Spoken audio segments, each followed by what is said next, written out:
안녕하세요. 네, 데이기입니다. 시청하시기 전에 구독과 좋아요는 정말 저에게 큰 힘이 되겠습니다. 그러면 오늘은 제가 호주 워홀과 관련해서 꼭 이야기하고 싶었던 주제를 말해보려고 하는데요. 이게 좀 식상한 주제일 수도 있긴 한데 아마 무조건 할 수밖에 없는 고민입니다. 바로 호주에서 돈과 영어 그 두 마리 토끼를 잡아야 하는 것의 딜레마인데요. 오늘은 제가 이것과 관련해 저의 생각과 조금은 신선한 해결책을 한번 말해보도록 하겠습니다. 먼저 제 이야기를 좀 하자면, 저는 늦은 나이 20대 후반에 삶의 판을 좀 흔들어 보기 위해 호주로 간 것이기 때문에 제 나름대로의 결과물을 좀 가져오고자 다짐했었어요. 쉽게 말해서 가벼운 마음으로 간 것은 아니었다는 거죠. 인생에 있어서도 꽤 큰 압박을 좀 받고 있었고, 그 부담감을 저는 이제 호주에 기댔기 때문에 스스로 꼭 용납할 만한 성과물을 만들어 오겠다는 각오가 조금은 되어 있었습니다. 한번 생각해 보세요.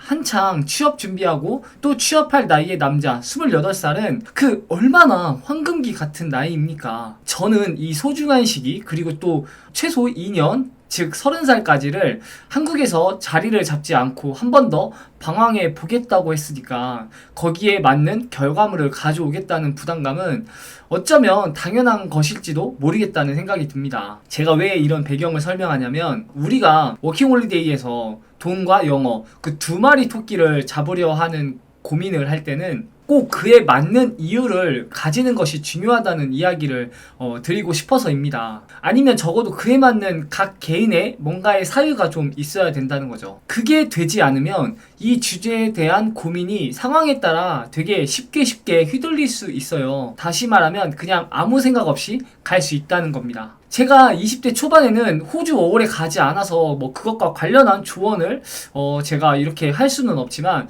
20대 초반에 또는 대학생 때 호주에 가려는 사람들도 내가 호주에 가려는 이유와 호주에서 어떤 것을 얻고 싶은지, 그게 꼭 호주가 아니어도 돼요. 영국도 되고 캐나다도 되고, 또는 이것들을 고민할 수밖에 없는 여러분만의 개인적 사유를 꼭 만들어 봤으면 저는 좋겠다는 생각이 듭니다. 저처럼 20대 후반에 가려는 사람들은 그냥 제 이야기를 들어주시면서 계속 여러분만의 상황과 빗대어 한번 비교해 보시기 바래요. 그럼 계속해서 말하자면, 이제 저는 그렇게 해서 호주에서 영어와 돈 그 두 마리 토끼를 다 잡으려 하는 아주 무모하고도 치밀한, 물론 제 나름대로는 그런 계획을 세우게 됩니다. 근데 사실 별거 없어요. 여러 호주 워홀 관련 책을 통해 살펴본 결과, 호주에서 소위 말해 성공했다 말하려면 돈으로는 한 1억 정도를 벌어오던가, 아니면 영어로는 거의 준 통역사급의 네이티브로 발전시켜 오는 거죠. 즉 영어만 해도 먹고 살 수 있는 능력을 갖춰오면 되는 겁니다. 근데 이게 여러분, 말이 1억이고 네이티브인 거지, 사실은 굉장히 빡센 조건임에는 틀림없습니다. 그냥 겪어보지 않았으니까 저렇게 쉽게 그냥 말로 내뱉는 거지, 원래는 저 둘 중에 하나만 해도 정말 대단한 사람으로 비춰질 수 있어요. 그런데 저 두 마리 토끼를 다 잡겠다고요? 그건 마치 못하겠다는 것과 같은 뜻이기도 합니다. 그런데 솔직히 그럼 제가 왜 저 두 가지 조건에 그렇게 집착을 했느냐? 그것은 당시 저에게 있어서 호주의 워홀은 단지 목표만 추구하기에는, 즉 영어만 잘해보려 노력하기에는 뭔가 실패했을 때를 대비해 저만의 보험 자산이 필요했던 것이고, 그게 이제 호주에서 벌어놓은 캐시였던 거죠. 또 그렇다고 돈만 미친 듯이 벌어오기에는 제가 호주에 간 목적, 즉 꿈이 사라지게 된 것이기 때문에 영어도 포기하지 못했던 겁니다. 아무리 제가 외노자라 해도 진짜 호주에서 돈만 벌어올 수는 없잖아요. 뒤에 오는 그 허탈감을 어떻게 감당하려고요. 아무튼 그래서 저는 굉장히 목표를 당시에 크게 잡았습니다. 꼭 나는 두 마리 토끼를 다 잡겠노라고 이제 엄청난 다짐을 한 거죠. 자, 그 다음에는 이제 생뚱맞게도, 물론 제 나름대로는 최선의 결정이었지만 저 두 마리 토끼를 잡기 위한 계획과는 상당히 동떨어진 활동을 하기 시작합니다. 호주 가기 전까지 투잡이고 뭐 전화 영어 하면서 그 무엇 하나 올인하지 못하는 모습을 자주 제가 보여주게 되죠. 저도 그런 상황에 좀 답답함을 느껴서 그랬는지 주변 사람한테 여러 차례 조언을 듣기도 했습니다. 자, 근데 여기서 중요한데 사실 이것 때문에 제가 이 영상을 만들고 있는 건데요. 당시 제가 받은 조언에 대해서 지금의 나는 사람들에게 또는 과거의 대기에게, 과거의 저에게 어떤 식의 조언을 해줄 수 있을까를 고민해 보면서 이 영상으로 답을 한번 찾아가 보려고 하는 겁니다. 당시에 제가 받은 조언은 이랬어요. 거의면 100이면 100 전부 다 둘 중 하나는 포기하라는 말을 진짜 많이 들었습니다.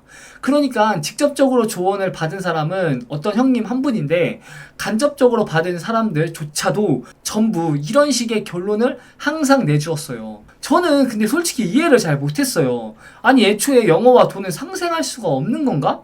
하는 생각이 들었고 내가 정말 지금 교만하고 순진한 고민을 하는 건가라는 생각마저 들 정도로 두 마리 토끼를 다 잡을 수 없다는 말을 정말 많이 들었습니다. 여기에 덧붙여서 그 두 개 다 했다간 둘 모두 애매모호한 상태로 끝나게 돼버리니까 그냥 안 하는 이만 못하게 된다고 하더라고요. 그러니까 선택과 집중을 하라는 거죠. 그런데 저는 도저히 포기할 수가 없는 거예요. 이게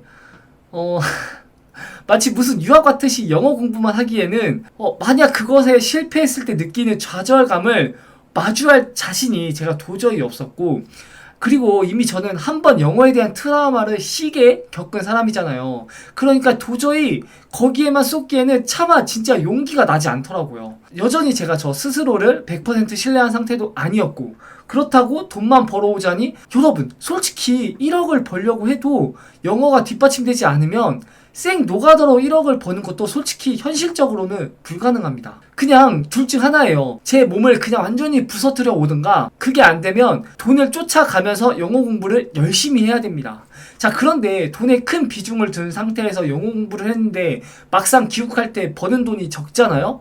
그럼 또 거기서 오는 실패감이 얼마나 큰 줄 아세요? 그 후회감이 또 평생 저를 괴롭힐 것이 뻔한 거죠. 그러니까 다시 말해서 도저히 당시의 제 이성적 판단으로는 선택과 집중을 할 수 없는 상태였던 겁니다. 뭐 상대방이 조언이 맞든 틀리든 그건 중요하지 않았어요. 그냥 자꾸 받아들일 수 없는 카드만 내미니까 그냥 막 저만 미쳐버리는 거죠.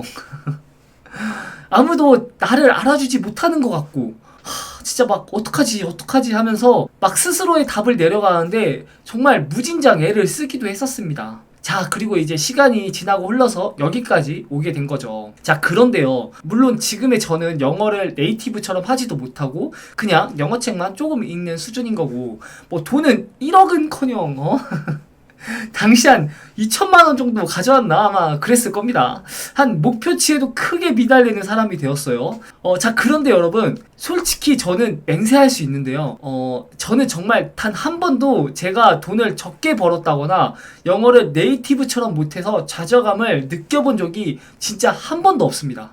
물론 이유가 다 있죠. 호주에서도 그 두 마리 토끼를 잡으려 노력하다가 터닝 포인트를 제가 가지는 순간이 왔거든요. 그러니까 그 두 마리 토끼를 잡으려 계속 노력하고 시도하고 깨지고 하다가 저만의 의미 있는 길을 찾았다는 뜻입니다. 그게 이제 다른 사람들이 볼 때는 애매모호하고 뭐 결국 이도저도 아니게 된 것이 아니냐 할 수 있는데요. 아니에요. 애매모호한 게 아니라 그 지점이 제가 부딪혀 깨쳐가며 마침내 만족할 만한 결승선이 된 거예요. 제 인생에 있어서는.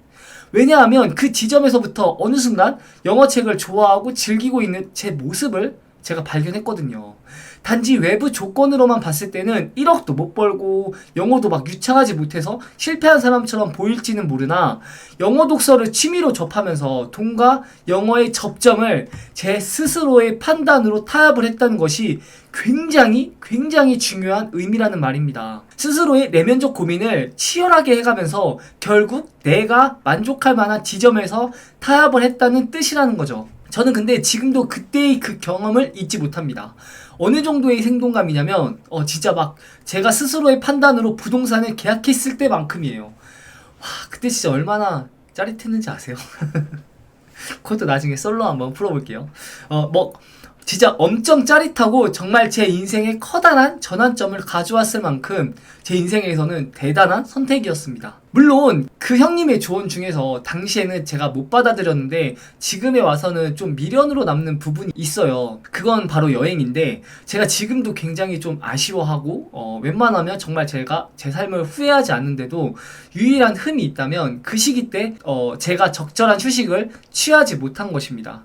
물론 이유는 있죠. 뭐 자격증 공부한다고 지랄해가지고 제가 급하게 한국에 귀국해서 수험생 모드로 돌아간 건데 뭐 근데 어쨌든 이것도 제가 하고 싶어 했던 거니까 뭐 더 말하지는 않겠습니다. 아무튼 그 이후로 저는 여행도 때가 있구나 라는 것을 정말 뼈저리게 느끼고 있어요. 뼈저리게 뼈가 녹아내리듯이 느끼고 있습니다. 인생에서 여행이 가능한 시기라는 게 있구나 라는 것을 나중에 알게 되었고 뭐 어떻게 보면 저는 이제 일단 인생에 한 번의 기회를 어떻게 보면 놓치게 된 거죠. 호주 워홀이 저에게는 여행이 결코 아니었어요. 돈 벌고 그냥 영어 좀 쓰면서 책만 읽다 온 시기였습니다. 어떻게 보면 좀 씁쓸하기도 하죠. 아무튼 자 다음 영상에서는 만약 과거의 제가 오늘의 저에게 호주 워홀에서 돈과 영어에 대해 고민을 한다면 현재의 제가 해줄 수 있는 조언에 대한 이야기를 한번 하겠습니다. 저는 절대로 그때의 그 형님처럼 조언은 안 해줄 것 같아요. 그리고 여러분도 같이 듣고 한번 고민해 주시면 감사하겠습니다. 자 그리고 아직도 구독과 좋아요를 안 눌렀다면 제발 좀 눌러주시면 감사하겠습니다. 유익했다면 그럼 다음 영상에서 또 뵙도록 하겠습니다. 그럼 안녕. 구독과 좋아요